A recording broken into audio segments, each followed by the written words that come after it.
अस्सलामुअलैकुम स्टूडेंट्स, कैसे हैं आप सब। My name is Hamad Zafar and welcome to Science Matrix. तो आज का हमारा लेक्चर है 10th क्लास फिजिक्स से यूनिट नंबर 2 और टॉपिक का नाम है kinetic molecular theory of matter. आज के लेक्चर में हम ये सीखेंगे कि मैटर क्या होता है, डिफरेंट चीज़ें मैटर से कैसे बनती हैं, क्या क्या इसकी स्टेट्स हैं। उसमें हम ये भी देखेंगे कि काइनेटिक मॉलिक्यूलर थ्योरी होती क्या है। वर्ड जब भी काइनेटिक एनर्जी का या काइनेटिक का वर्ड आप कभी भी सुने तो उसका मतलब यही है कि पार्टिकल्स के पास काइनेटिक एनर्जी है और किस वजह से है, ड्यू टू मोशन। मतलब एक चीज मूव कर रही है तो इसका मतलब उसके पास कौन सी एनर्जी होगी, काइनेटिक एनर्जी होगी। तो शुरू करते हैं जी हमारे लेक्चर को। Kinetic molecular theory. Kinetic molecular theory behaviour बताती है मैटर का। अब मैटर क्या होता है? मैटर होता है ऐसी कोई भी चीज जो जगह घेरे और उसका वजन भी हो। अगर हम मैटर को डिफाइन करना चाहें तो क्या लिखेंगे? Anything that occupy space and have मास। ऐसी कोई भी चीज जो जगह घेरे और उसका वजन भी हो तो हम उसको क्या कह सकते हैं? मैटर है। तो बात क्या हो रही है कि it explains the behaviour of matter bye describing how tiny particle जैसे कि atoms and molecules move and interact with each other.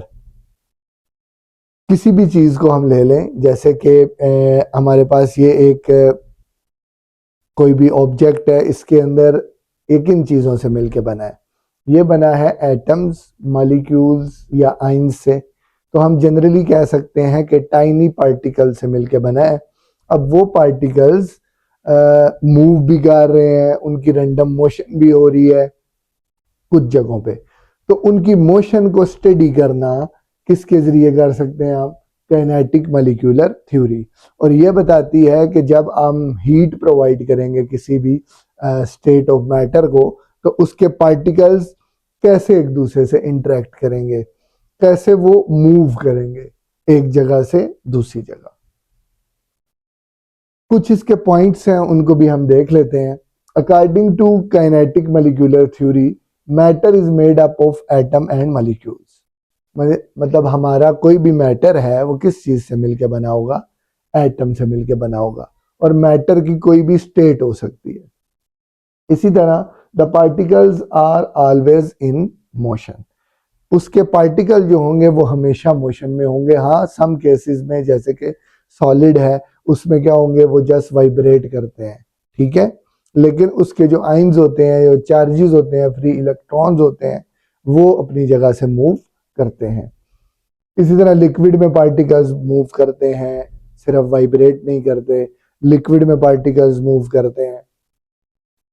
अच्छा, there are spaces between particles. Particles के बीच में स्पेसिस हैं। हाँ, सॉलिड के बीच में बहुत कम स्पेसिस होती हैं और बिल्कुल नहीं होती कह सकते हैं हम।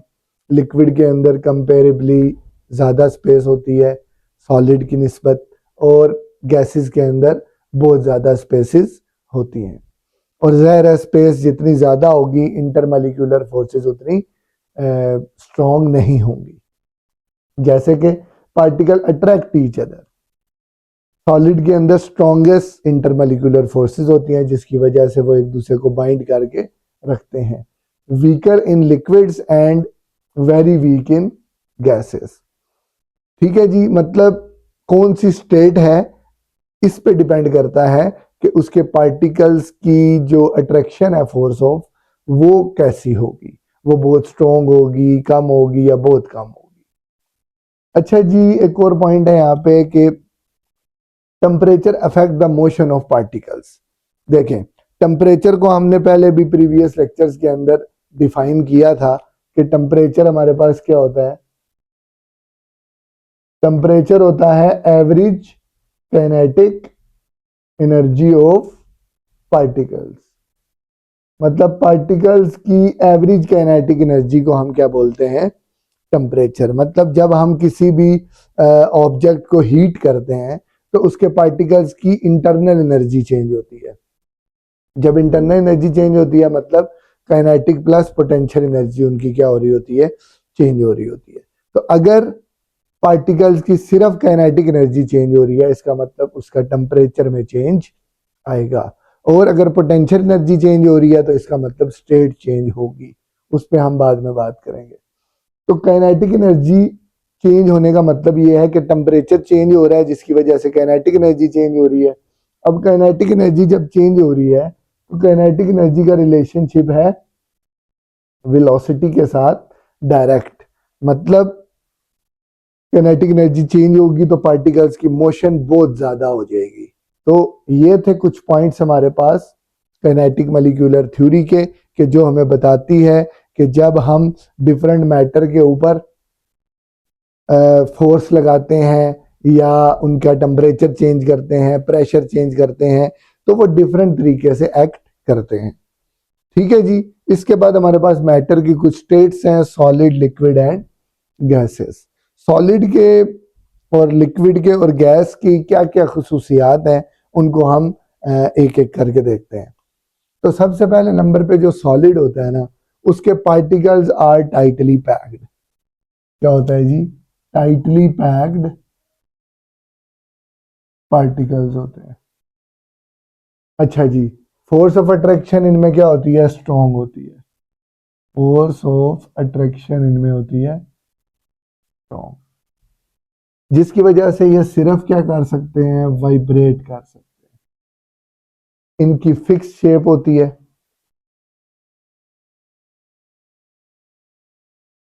और फिक्स वॉल्यूम होता है। मतलब ये एक मार्कर है तो इसका एक फिक्स शेप है और फिक्स वॉल्यूम है जो कि चेंज नहीं हो सकता, और इसके पार्टिकल अपनी जगह से मूव नहीं कर सकते, और इसकी हाई डेंसिटी होती है। अच्छा जी। अब इसकी एग्जांपल में हमारे पास कोई भी सॉलिड मेटल हो सकता है, कोई भी किस्म की आप एग्जांपल इसके अंदर दे सकते हैं। जैसे ये मार्कर है, बोर्ड है, जो हार्ड चीज होगी उसको हम क्या बोल सकते हैं? सॉलिड बोल सकते हैं। और इसके पार्टिकल्स की अरेंजमेंट अगर आप देखें तो particles are tightly packed. Liquid के पार्टिकल्स होते हैं क्लोजली पैक्ड।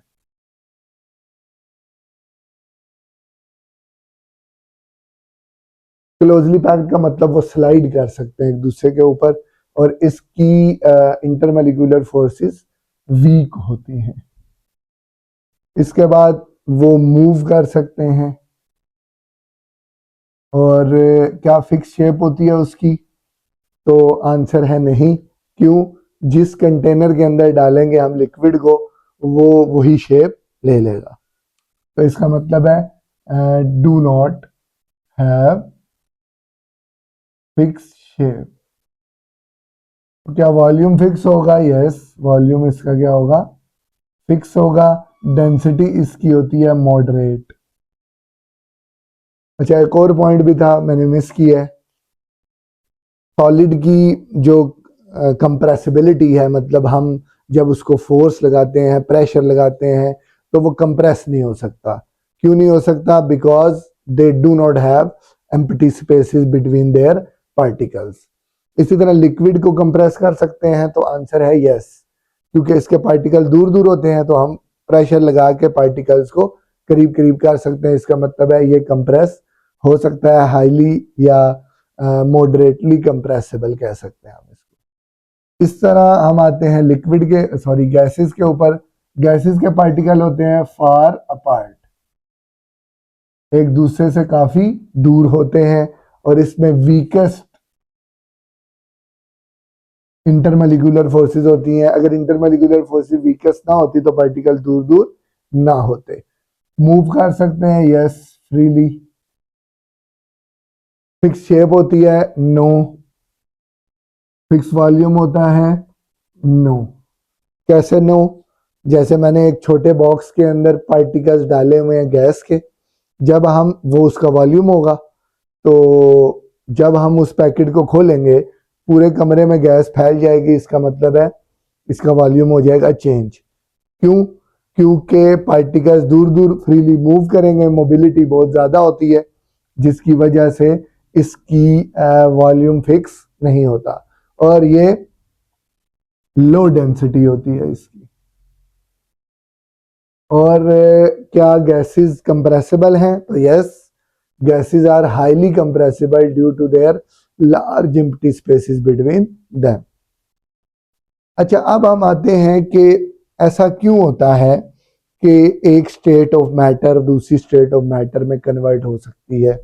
उसके लिए हमारे पास कुछ रीजंस हैं कि जिसकी वजह से एक स्टेट को दूसरी स्टेट में हम कन्वर्ट कर सकते हैं। जैसे ये सॉलिड है, तो क्या ये लिक्विड में कन्वर्ट हो सकता है? तो हाँ, ये सॉलिड क्यों है? क्योंकि पार्टिकल्स आर टाइटली पैक्ड। अगर हम इसको हीट एनर्जी दें तो इसके पार्टिकल वाइब्रेट करेंगे, हम और हीट एनर्जी दें, इतना ज़्यादा वो विग्रिसली वाइब्रेट करेंगे कि वो इंटरमोलिकुलर फोर्सेस ब्रेक डाउन हो जाएंगी, जिसकी वजह से पार्टिकल दूर दूर हो जाएंगे। और दूर दूर पार्टिकल किसके होते हैं? लिक्विड के होते हैं। तो इसका मतलब एक स्टेट को दूसरी स्टेट में चेंज किया जा सकता है, लेकिन उसकी कुछ रीजंस हैं। तो सबसे पहले नंबर पे आती है टेम्परेचर। अगर हम टेम्परेचर देते हैं तो पार्टिकल्स की काइनेटिक एनर्जी चेंज होती है, जिसकी वजह से उनकी मूवमेंट चेंज होती है। मूवमेंट की वजह से वो दूर एक दूसरे से जाएंगे, और दूर जाएंगे तो स्टेट क्या हो जाएगी? चेंज हो जाएगी। प्रेशर लगाने से क्या होता है? स्टेट चेंज हो सकती है। कैसे? पार्टिकल्स दूर दूर हैं, हमने उनको प्रेशर लगा के करीब करीब कर दिया, बिल्कुल करीब करके हमने इतना कर दिया कि टाइटली पैक कर दिया, तो वो लिक्विड अगर था तो वो किस में कन्वर्ट हो गया? सॉलिड के अंदर हो गया। और एक और तरीका भी होता है कि हम उसके बीच की काइनेटिक एनर्जी को निकाल लें, जिससे क्या होता है कि वो एक फॉर्म दूसरी फॉर्म में कन्वर्ट हो सकती है। इसी तरह हमारे पास है जी अट्रैक्टिव फोर्सेस।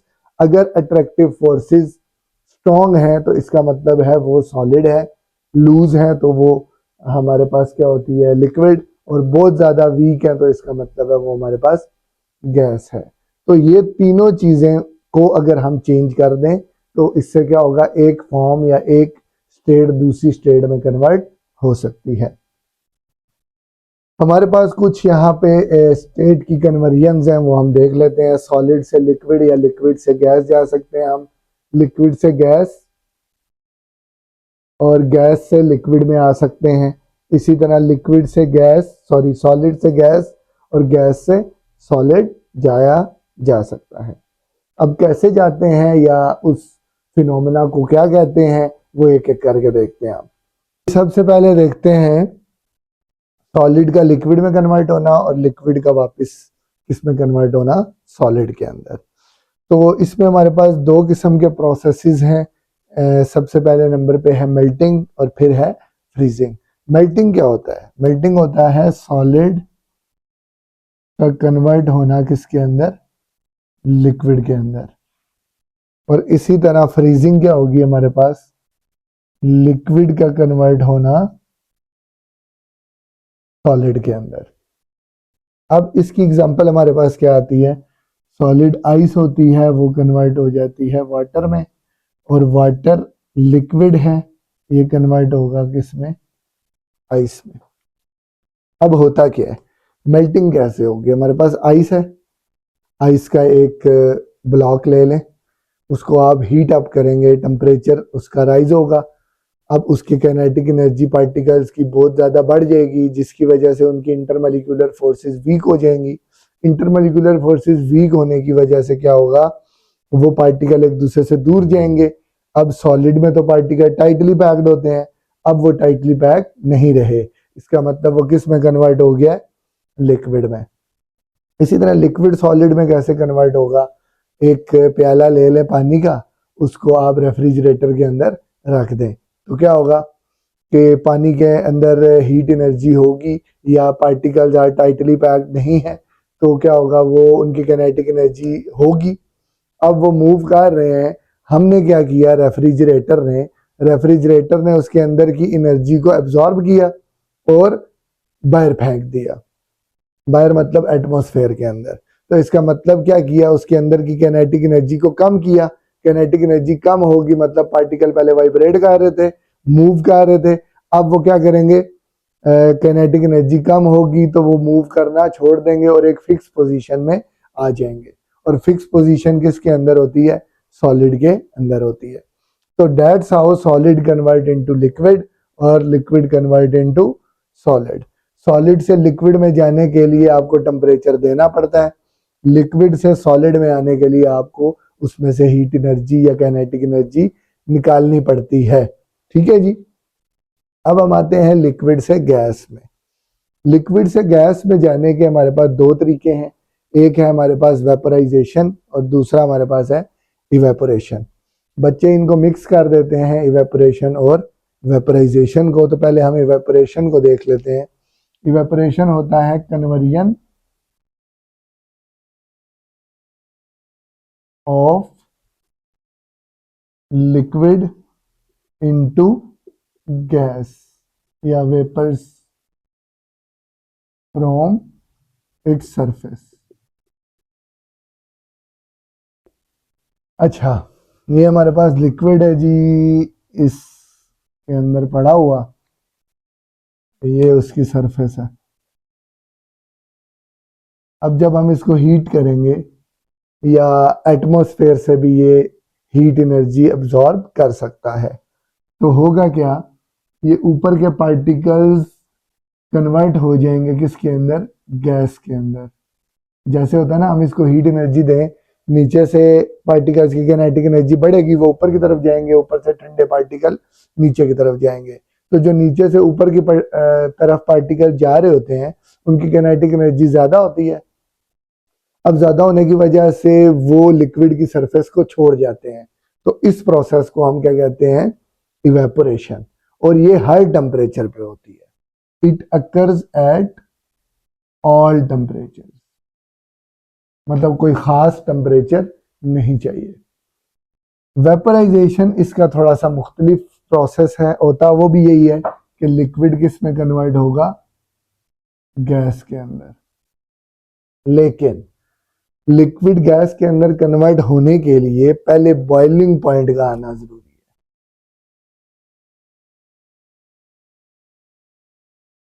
बॉइलिंग पॉइंट क्या होता है, एक ऐसा टेम्परेचर जिस पे internal pressure of the liquid becomes equal to external pressure, मतलब अंदर का प्रेशर बराबर हो जाए बाहर के प्रेशर से। बाहर होता है 1 atm और अंदर अभी फर्ज करें 0 atm है। आपने इसको हीट अप किया, हीट अप करने से इंटरनल प्रेशर बढ़ेगा। मैंने 20 डिग्री किया, 0.1, 30, 0.2, 40, 50, 60, 70, 80, 90, 100 पे जब हम पहुंचे, टेम्परेचर जब हुआ 100 डिग्री सी, तो हमारा प्रेशर हो गया 1 atm। तो वो प्रेशर या वो टेम्परेचर जिस पे इंटरनल प्रेशर बराबर हो गया किसके, एक्सटर्नल प्रेशर के, तो उस टेम्परेचर को हम कहते हैं बॉइलिंग पॉइंट। अब बॉइलिंग पॉइंट आ गया, अब लिक्विड कन्वर्ट होगा किसके अंदर, गैस के अंदर, वेपर्स के अंदर। तो इसको हम क्या बोलते हैं, वेपोराइजेशन।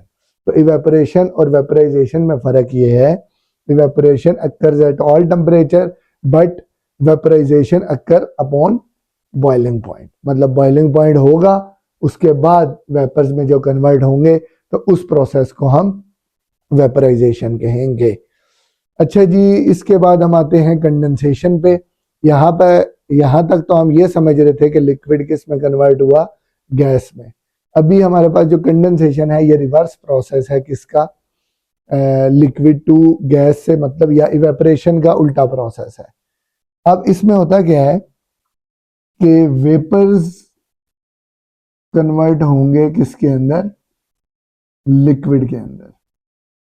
बात वही है कि वेपर्स के पास एनर्जी ज्यादा है, पार्टिकल्स एनर्जी लेके दूर दूर हुए हैं ना, और वेपर्स में कन्वर्ट हो गए हैं, पहले लिक्विड था। अब जब वेपर में वो कन्वर्ट हुआ, तो अब अगर हम उससे काइनेटिक एनर्जी ले लें, यानी उससे एनर्जी को ले लिया जाए, तो पार्टिकल्स की वाइब्रेशन, मोशन कम हो जाएगी, जिसकी वजह से क्या होगा, वो वापस से करीब करीब आ सकेंगे, इंटरमोलिकुलर फोर्सेस स्ट्रांग होंगी। तो इस प्रोसेस को हम क्या कहते हैं, कंडेंसेशन। ठीक है जी। तो ये था हमारा लिक्विड से गैस होना या गैस से वापस लिक्विड होना। इसके बाद हम आते हैं सॉलिड से गैस और गैस से सॉलिड।